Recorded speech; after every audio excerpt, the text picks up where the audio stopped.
So Edel, you've obviously probably best known for your work in the third sector, particularly with MenCap and Cornerstone. What's it like to lead those types of organisations in the space, and particularly through kind of what some people might describe as challenging times? Well, you're right. I was CEO at MenCap during the COVID-19 pandemic. So I guess if there was ever going to be a test of sort of resilience and leading through a difficult period, then that was it. And of course, I wasn't alone in being in that position.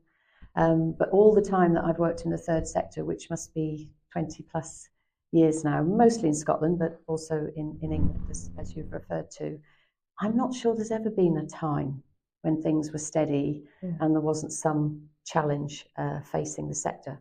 And of course, the other thing to remember is, of course, we are the third sector. We are sometimes referred to as the not-for-profit sector. But actually, there are so many different charities doing so many different things that sometimes it's quite hard to respond to a question like that and just think of all charities, because small community volunteer-led charities will be facing all sorts of challenges. And then you have somewhere like MenCap, national UK, very large, very well-known charity, will potentially be facing different challenges. But I think in terms of leadership, it's probably the same when you're the CEO or MD or leader of any organisation. You should always be authentic, in my view. And when you're dealing with challenges, is just give yourself and your board and your colleagues and those around you the time to stop, not go into crisis mode, and really reflect on, okay, some of these challenges are out with our control, but what are the things we can control, and what are the things that we can do something about? And of course, alongside challenges usually come opportunities. Certainly when I look back on that 20 plus year career, I've learned so much about myself, about my leadership, and about the power of people and community when you do face challenges. And, I've made lots of mistakes along the way, but again, you learn from those mistakes and hopefully do better the next time. But I think you don't want to lose sight when things are really tough, that actually there is light, there is hope, there is optimism, because you could also miss an opportunity if you've got your head down and you're too focused on solving that particular problem that's in front of you. Yeah, and I think, from the work that we do in the sector, there's lots of optimism around, and it's difficult and there's lots of funding issues and all that stuff, but the really good work that people in the sector do, in all those different organisations you just mentioned, it's just really quite inspiring. And I think that the sector is so innovative and maybe doesn't quite get the credit for that sometimes. And I remember when our paths crossed, when you were with Cornerstone, you had a bit of a reputation for doing things differently. And I just wondered if you could kind of maybe reflect on that and why that was important to you. I don't suppose I set out at any particular point in time consciously to do things differently. And actually there's a time and a place for being innovative and visionary and inspiring and trying new things and taking risks. And of course there's a time not to do that as well. And you need to, I certainly learned that you need to choose your moment. And if the conditions are right, then I think being innovative is a word, isn't it, that's used, probably misused a little bit. But I suppose what it meant to me was, what's the problem that you're trying to solve, or the challenge that you're trying to address? And instead of just year on year going about things in the same way, if you free up your mind and you gather a group of optimistic, imaginative, creative people around you, you can sometimes begin to see a different way of doing something, or at least trying to do something differently to bring about change. And sometimes in my career that's worked, and other times, for a whole range of reasons, maybe the risks were too high, or the innovation or the new idea was just too, in some people's minds, too far-fetched to really embrace. So I think looking back on it, it's maybe, is it a personality type? I don't know. I like to surround myself with people who've got that kind of positive attitude, who will at least try things or try to think differently. But of course, most third sector organisations operate within a framework that stifles innovation, and that's not anyone's fault. If you're in social care, you're in a highly regulated environment, and so you should be. You're dealing with people and people's lives, and you're supporting people. But regulation obviously isn't really a word you would put alongside innovation. And then, of course, the public sector, the public funding, all these elements don't really lend themselves to taking risks or being innovative. And I think that's a shame, because there's definitely a time and a place, and probably now is a good example. And as you've said, I look at some of the charities in Scotland and in the UK who, despite the challenges, are making incredible things happen and are coming up with great ideas. There tends to be a little bit more agility in our sector than maybe you would see in the public sector. That helps.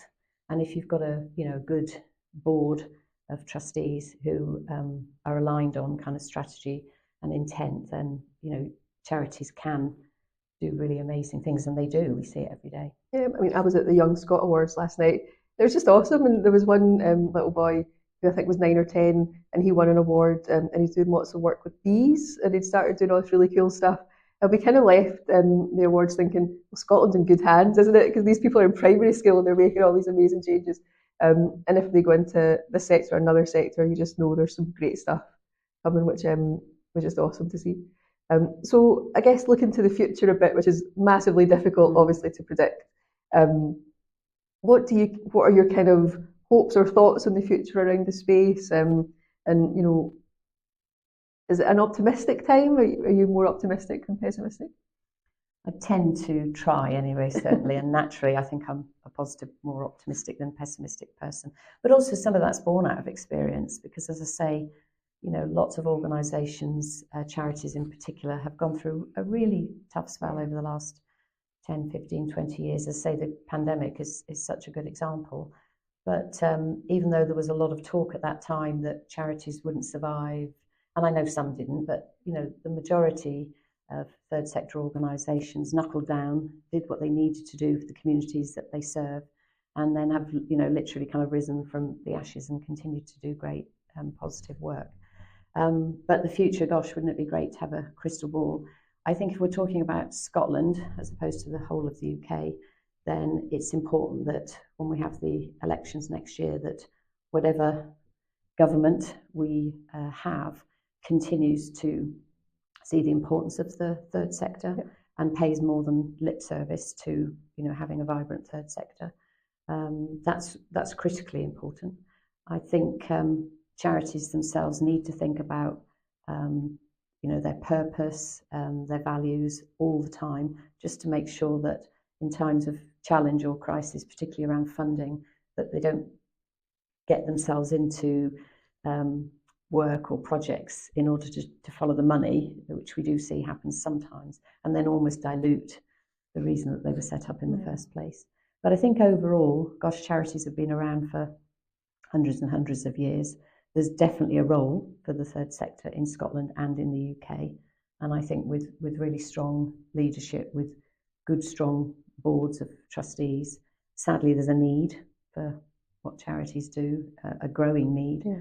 And so I would say, that the future is as bright as it ever has been, but it will come down to the third sector being recognised as a serious contributor to the economy and to society, and of course for the general public to continue to be generous and support charities in the way that they do, for volunteers to come forward. You need all of those pieces of the puzzle for it to fly. But now I'm always optimistic, and I know many of the CEOs and trustees on many of the charities in Scotland, and they're great people doing really great work.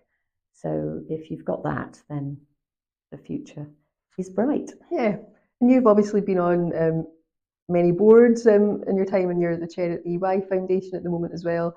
And I think it's just a vital time to have strong boards and charities and boards that understand, what governance is and how to do that, but also to bring new people into being trustees.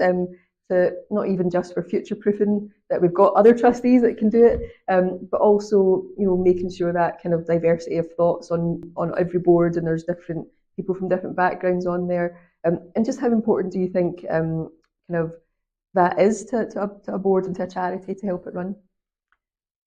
If I was ever going to write a book, and I'm not, but if sure? No, I'm sure there's somebody's already written this one, but I think the topic I would choose is the whole area of charity boards, because when you see brilliant trustees with all the diversity that you've mentioned there, different people from different backgrounds, people with lived experience, people who bring their own thoughts and ideas and difference, to the table, then charities fly.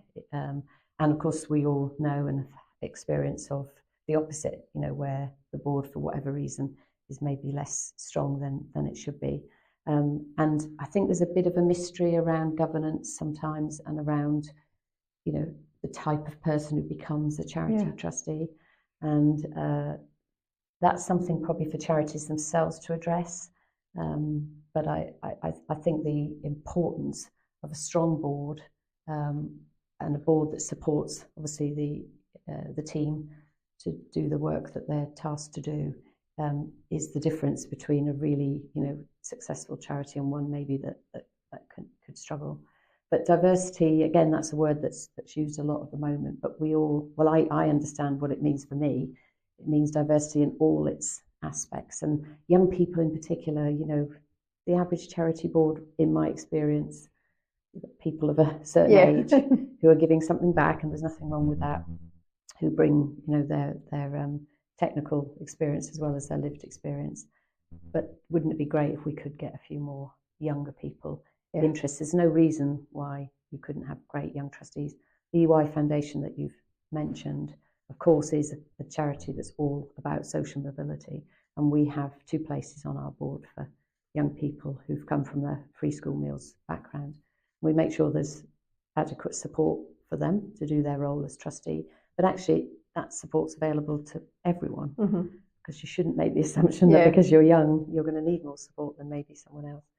But I think it's critical that you get a great chair, great board, and a great leadership team, and that combination of people who are all aligned on values and vision is where you see the most success, I think. Yeah, and I think the young trustee, and I hate that term young trustee, because they're just trustees like anyone else. I obviously don't fall into that category anymore. I might have a while ago. But we had an event about that as well, and we had some very impressive younger people who are trustees join the event, but also the questions that were coming from that group, and the kind of almost what's the problem? Why are we not more involved on boards? But I think there's a certain hesitation sometimes from organisations. But a lot of the organisations we work with are definitely open to it, and sometimes it's finding the young people. So I think both sides need to kind of get a bit more kind of active maybe, and a bit more involved. But I think it's totally key, and I think we need to get more young people involved. Absolutely, and there's some practical challenges, not in every case, obviously. Every situation's unique. But if you take someone towards the end of their career, maybe someone my age, we've got more time to give. If you're young and you're raising a family, or you're young and you're finishing university, or whatever the circumstances, I think we don't necessarily make it easy. Some charities, not very many, very few actually, do pay a remuneration to trustees. And sometimes when you even try and have that conversation, it's kind of closed down. And I understand why. But I think if we're serious about having more young people on boards, then we maybe want to think about some of the practical things that might actually make it easier for those young people to serve on a board. Yeah, because we're asked quite often about should we pay trustees, should we pay chairs, how does that work? And it always comes back to a no. And I think you're opening or you're closing the door for people from all different backgrounds, not just for younger people as well.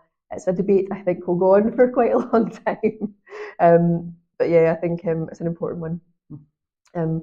Thanks so much, Edel. I think we'll leave that with a more optimistic outlook, hopefully. And just thanks for your time. Thank you.